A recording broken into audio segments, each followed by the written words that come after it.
Hello, my topic is overanalyzing the ethics of Batman. Specifically, I will be focused on the Batman movie Batman Begins. This is the first Batman movie of the series that is directed by Christopher Nolan, and Batman/Bruce Wayne is portrayed by Christian Bale. Batman Begins tells the origins of Batman. It explains how Batman became the hero that we now know today. By highlighting significant moments and lessons that he has learned as a kid, allows the audience to understand how his principles of Batman formed. It also shows his struggles as an adult that have had a major influence on Bruce becoming Batman and adopting the principles that he decides to adopt. To the left is a picture of DC Comics logo. DC Universe is a publisher of Batman. It's similar to how the Avengers belong to Marvel. The character Batman belongs to the DC Universe. And to the right is the movie picture title for Batman Begins. This is a brief overview of the topics that we will be focusing on. So we have utilitarianism, which states that the morally correct action to do is the one that produces the most benefits or desirable outcomes to the greater scope, the greater amount of people. Secondly, we have deontology. It says that people should follow a set of rules and obligations and morals to make ethical choices. And lastly, we have egoism, which claims that an individual person should focus on and act according to what will produce the most utility or the most desired outcome for that person. This is an overview of how the topics from the previous slide apply to Batman. So we have utilitarianism. An example of this would be that Batman considers all of his options and chooses the one that creates the most utility, the most benefits. Batman is very methodical and strategic and takes into account all of the consequences of his actions and acts based on what will give him the most desirable outcome. He considers Gotham City as a whole and wants the whole city to be better for all of its citizens. And so, with that being said, he makes each decision in the interest of the greater scope, the more amount of people. Next, we have deontology. And Bruce Wayne and Batman abide by certain rules that he doesn't compromise, that he doesn't break. And so, one of those rules is that Batman will not kill anyone, regardless of anything. Regardless of any consequences, he won't kill anyone. Lastly, we have egoism, which Batman doesn't really align himself with egoism. He actually kind of does the opposite of what egoism says. He makes sacrifices for the better interest of Gotham City. However, you can also counter that since his mission is to make Gotham City better, and he does take pleasure in that, Batman is acting in his own interest as well as for others. The first philosophy that we will be talking about is utilitarianism, and as a reminder, that claims that the morally correct act is the one that produces the most benefits or desired outcomes for the most amount of people. Gotham City is overruled by corruptness and criminals, and Batman's objective is to make Gotham a better place by eliminating those criminals and that corruptness off of the streets of Gotham. By accomplishing this, he is providing a better city for the citizens of Gotham to live in. The Waynes are very wealthy, and before Bruce's parents died, they were trying to improve the city as well. They would donate some of their money to the community, like charities and stuff, and they also had a company, Wayne Enterprises, which would build technologies to help improve the city, such as they had built a train system where Wayne Enterprises was the center of it all, and so they had a train system going throughout the city. And so that's one of the examples of what the Wayne family did. So by this, the Wayne family would support utilitarianism theory because their goal was to produce the most benefits for a greater amount of people in the city. There are two umbrellas of utilitarianism. The first is act utilitarianism, and that states that we should make each decision based on the amount of utility that it creates. Each criminal that he takes on and defeats leaves the city better off, and so he doesn't let a bike thief go just because he's not on the same level of Joker kind of deal.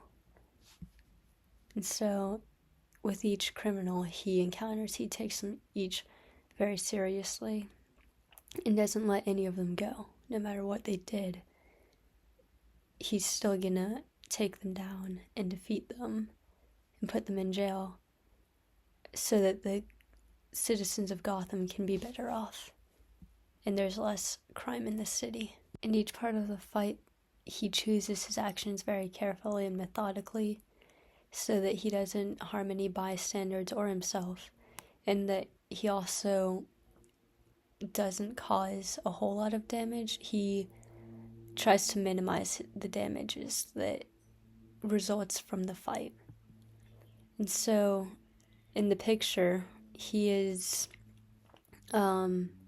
he's leaving a building that's swarmed by the SWAT team who's trying to go after him. But he also has Rachel, his childhood friend, who he's trying to save, but she only has a limited amount of time that he can save her. And so he chose to call in his bats to use as a distraction to get out of the building, where he could have done other options, but by calling in the bats, he didn't cause any harm to any of the SWAT team agents, but he also was able to get out of there safely and be able to meet Jim Gordon, who had the woman, Rachel, so that he could save her.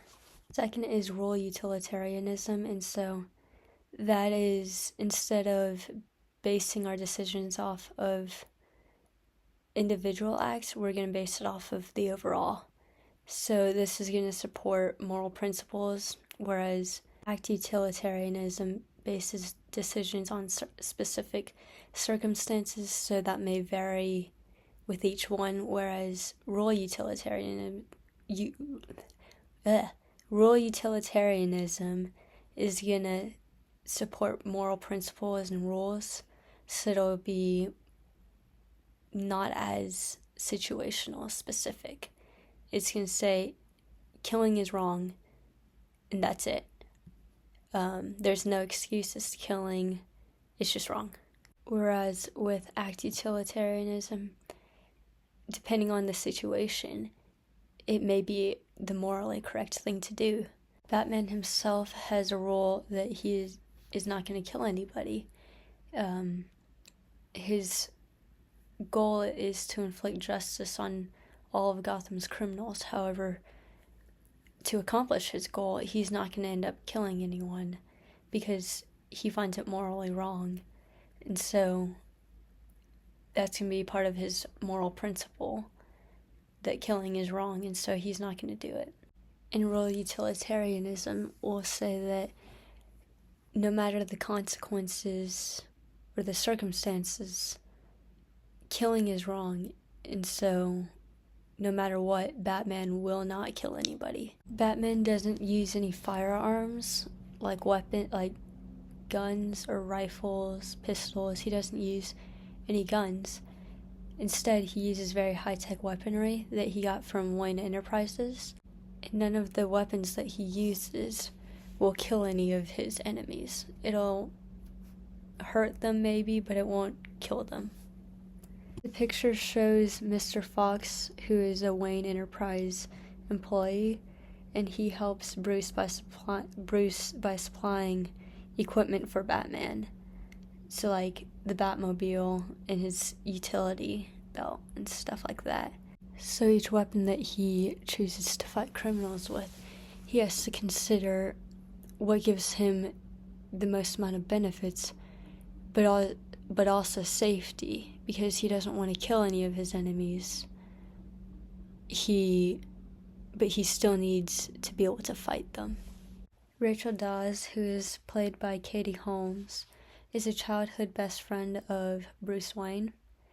And they continue to be friends into adulthood. And so she's had a major influence on Bruce's morals, which she incorporates to Batman. To deceive the public from figuring out that the true identity of Batman is Bruce decided to act like the stereotypical rich guy. And so before Rachel knew Bruce's secret identity, that he is Batman, she essentially tells him that the actions of a person is what matters the most. This applies to utilitarianism because it considers the consequences of one's actions. She implies that doing good actions is what makes somebody good, not the character. So being a good person doesn't really mean that you're good. It's the actions that make you good. And so she's also saying that the action should benefit others in a positive way, not just himself. That being said, she would oppose the third topic that we're going to talk about, egoism. She would disagree with individuals focusing and acting in their own interest.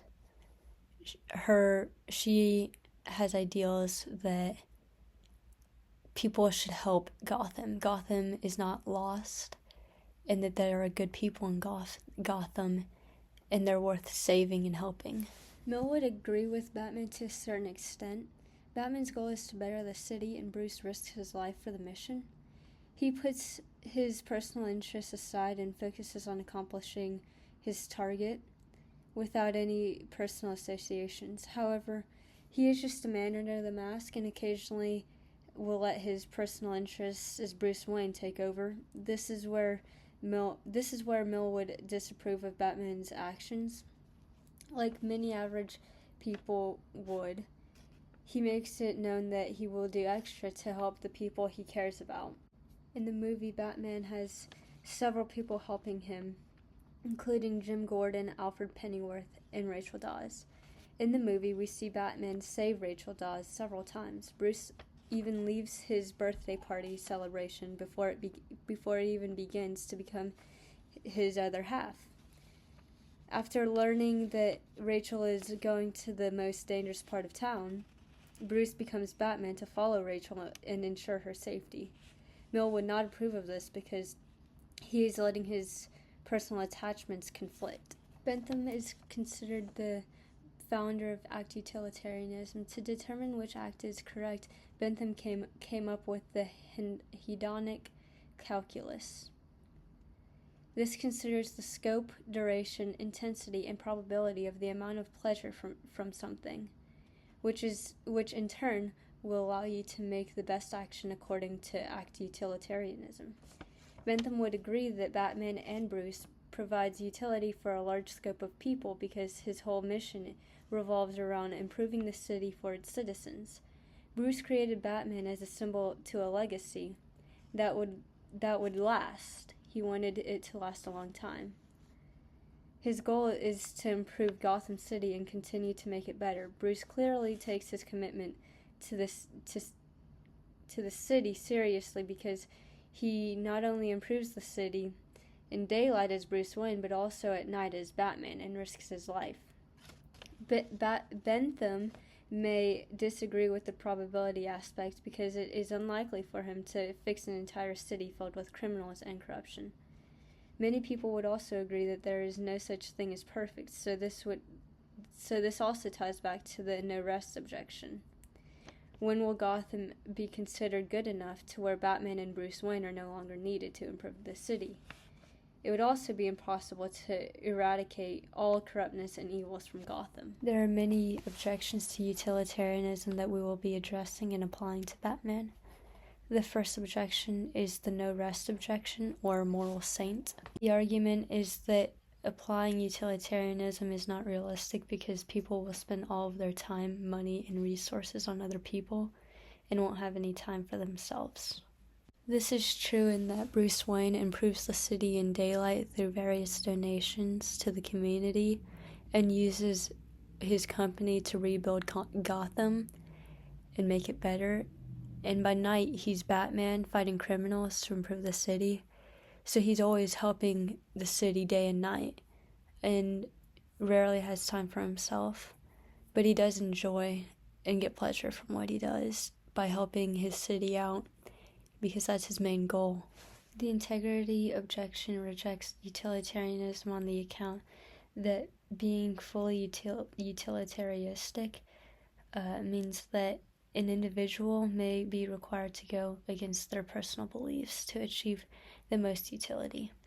A major controversy is about killing somebody for the better or more desired outcome.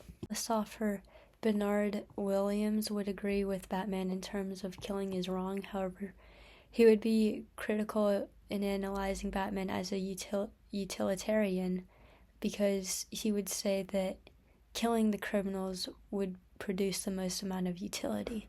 And because Batman doesn't kill his criminals, he's therefore not reaching the most amount of utility that he can. However, in Batman's final battle with Ra's al Ghul, he doesn't directly kill him, but still obtains maximum utility, because Ra's is likely to die from the crash. The chances of him surviving that crash is very slim, and so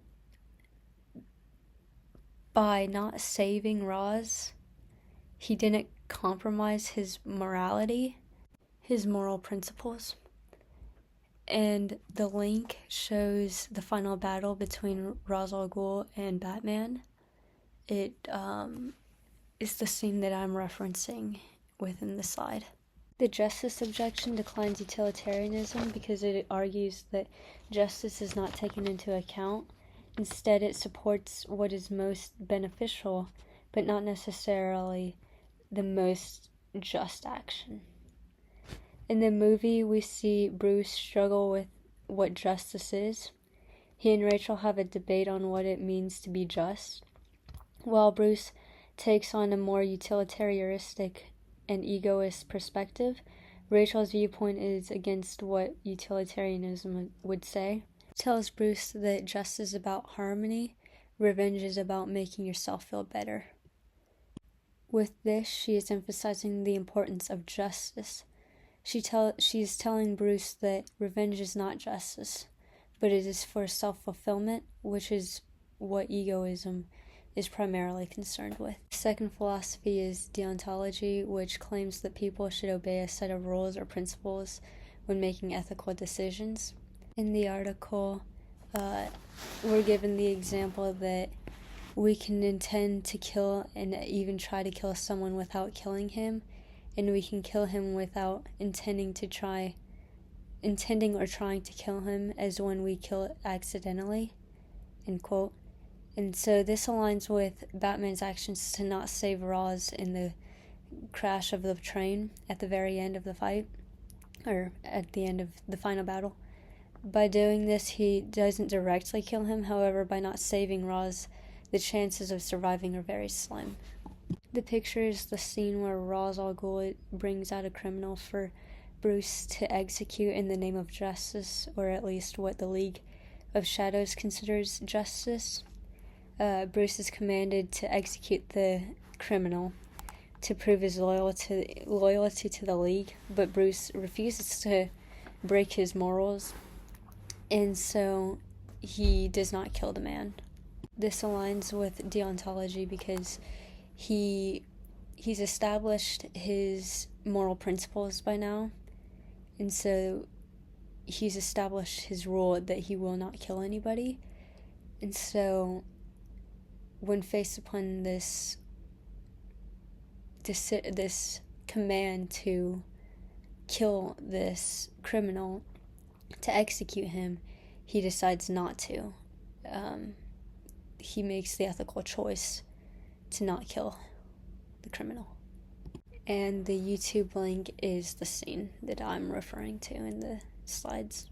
Immanuel Kant was a German philosopher who is heavily associated with deontology, and he believed that people, no matter what their personal beliefs were, would come to the conclusion of right and wrong through their own reasoning. And so he was kind of right in the sense that Bruce was in a bad place, but he did eventually come to the conclusion of what was right and what was wrong, that killing was wrong. And so, but Bruce didn't come to this conclusion on his own. He had many outside influence, such as his parents before they had died, had taught him a lot of his principles, and Rachel, who he had debated about what revenge and justice were. And also, Roz actually kind of influenced him. Ra's al Ghul had taken it to the extreme that he was going to try and eliminate all of Gotham City and its civilians because he thought it was too corrupt to save, and that the criminals had too much influence, that it wasn't worth saving. Although Bruce had eventually came to the conclusion that killing is wrong, for a while he was confused about what was right and what was wrong. He had the intentions of killing the man who had murdered his parents after the hearing that had released him, the criminal. And the reason he didn't kill him was because somebody else had beat him to it. Somebody else had killed him before Bruce could get to him. The third and final philosophy is egoism, and we will be discussing ethical egoism and psychological egoism. Although these do differ from each other, they both focus on an individual's self-interest and well-being. One could argue that Bruce is Batman for Bruce's own self-interest. It is his goal to improve the city, and he finds pleasure in doing so, and he likes to become Batman. In the movie, before Batman and before any training, before the League of Assassins, Bruce hides himself in the world and fights many criminals just for the thrill of it. On the other hand, being Batman risks Bruce's interests. It risks his own well-being. As Batman, he has a goal that's in the interest of Gotham City and its citizens. Ethical egoism says a person is obligated to choose according to that individual's best interest, regardless of anybody else. However, this does not imply a person should be selfish. A person is able to receive pleasure by helping others. An example is Bruce Wayne benefits the most when he is Batman. Regardless of the citizens and the city's well-being, he gets pleasure out of being Batman. He wants to help people, and he wants his city to be better. And by being Batman, he gets pleasure from it because he is working on accomplishing his goals and his desires. The image is showing Batman saving Bruce's childhood friend, Rachel Dawes. Psychological egoism states that people act in their own self-interest. It explains people's tendency to act for their own benefit, and Batman's actions actually kind of goes against the theory of psychological egoism, because Batman isn't acting on his own benefit, but for the benefit of the city and its citizens. Batman is actually compromising himself, his well-being, for the greater good of others. Based on psychological egoism, he shouldn't be fighting criminals. Instead, he should be avoiding them, this way that he's not in harm's way and is benefiting himself.